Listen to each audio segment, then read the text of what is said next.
Okay, अब हम next control start कर रहे हैं, ट्रैक बार कंट्रोल। ट्रैक बार कंट्रोल, ये आप देख रहे हैं नीचे जूम, ये देखें, this is track bar control. ठीक है, तो ये हम इसको इम्प्लीमेंट करने की कोशिश करते हैं। ये आपको यहां पर भी मिलेगा, और अगर आप साउंड में जाएं तो यहां पर भी मिलेगा आपको, ये देखें। तो हम यहां पे चलते हैं ट्रैक बार।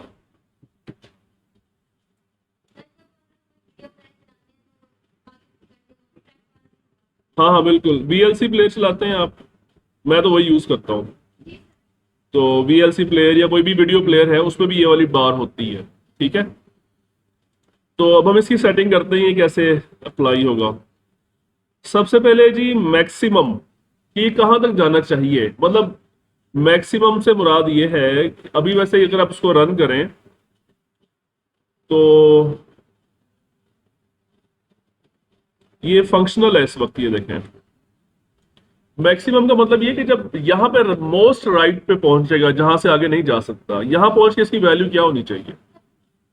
ठीक है, यहां पे उसकी वैल्यू जीरो है ना, यहां पे यहां पहुंच के इसकी वैल्यू क्या होनी चाहिए।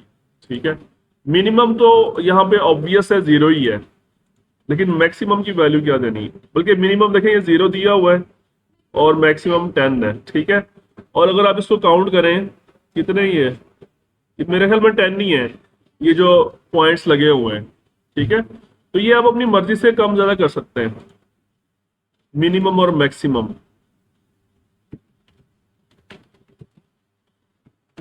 और उसमें फिर है टिक फ्रीक्वेंसी, ये क्या होती है, ये है, क्या लिखे आगे, the number of positions between tick marks.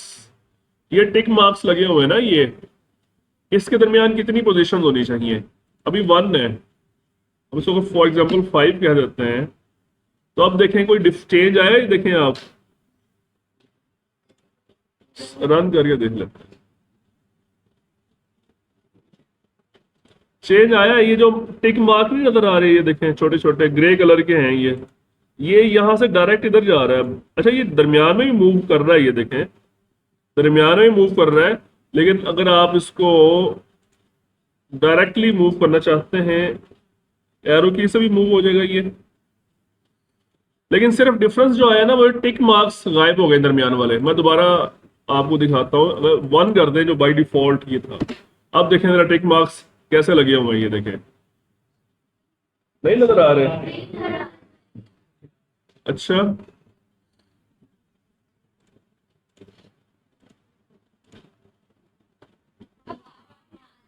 ठीक है, अगर आप इसको टिक फ्रीक्वेंसी कर देते हैं 5, अब देखें ये टिक मार्क्स कैसे हैं, अब देखें सिर्फ एक आ गया, दरमियान में आ रहा है अब।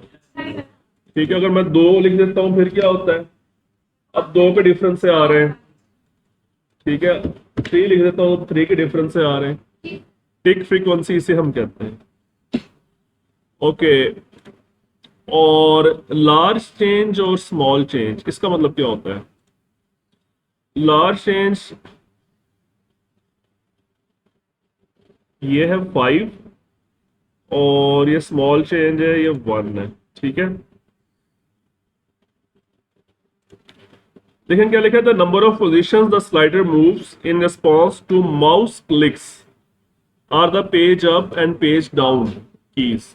लार्ज चेंज से मुराद क्या है कि जब माउस के जरिए इस पे क्लिक होगा तो कितने टिक मार्क्स आगे मूव होगा। मैं फॉर एग्जांपल यहां पे क्लिक करता हूं, यहां पे, तो ये 5 5 का उसने जंप लिया है। मैंने दोबारा क्लिक किया तो फिर उसने 5 का जंप लिया है।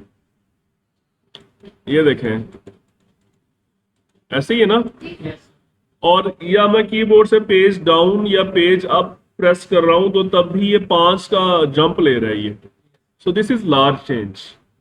ठीक है, और स्मॉल चेंज का मतलब क्या है, the number of position the slider moves in response to keyboard input arrow keys.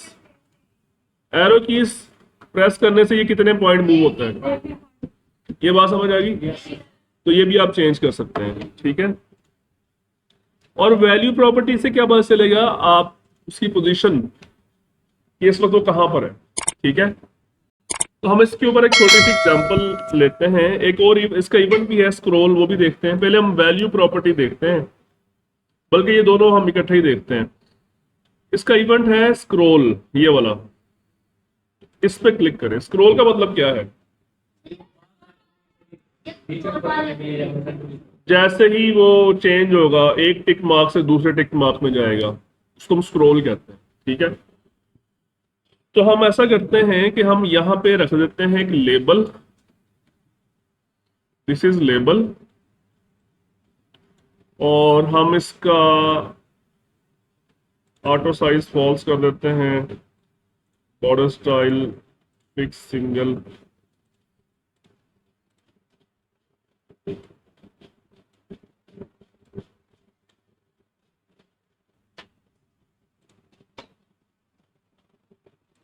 अब हमने करना ये है कि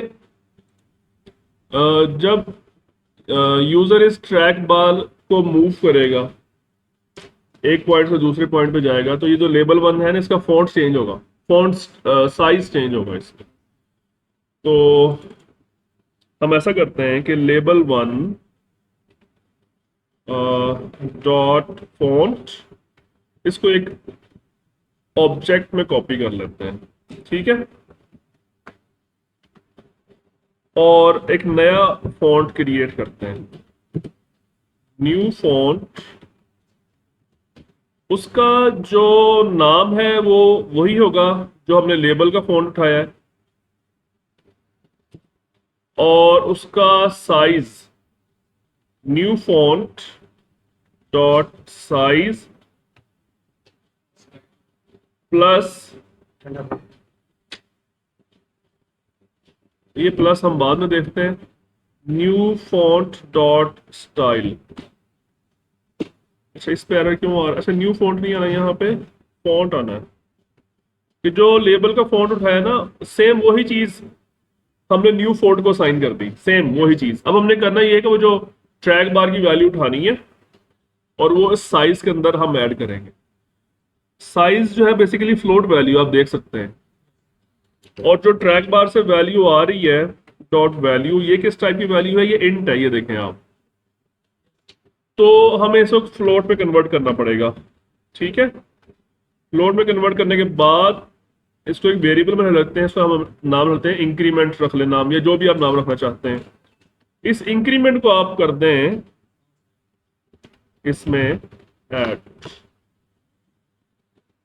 अब इसमें थोड़ा सा प्रॉब्लम है इसमें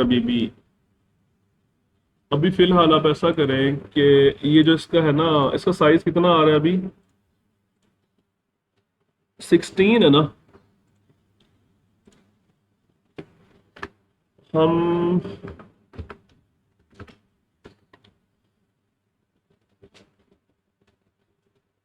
ऐसे लिख देते हैं। अब ठीक है, 16 प्लस इंक्रीमेंट। अब इसको रन करके देख।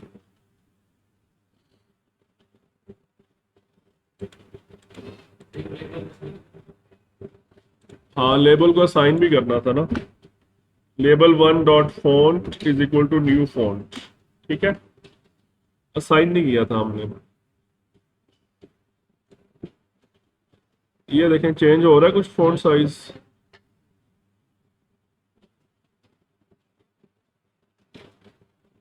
हम ऐसा करते हैं कि इंक्रीमेंट को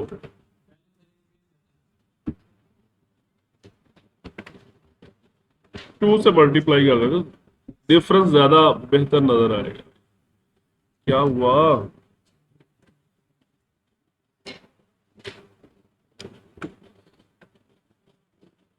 कीबोर्ड से मैं चेंज कर रहा हूं, ये देखें। So this is working of track bar. ठीक है, बाकी आप कोई भी रिस्पॉन्स, किसी भी किस्म का ऑपरेशन परफॉर्म कर सकते हैं यूजिंग ट्रैक बार। ठीक है।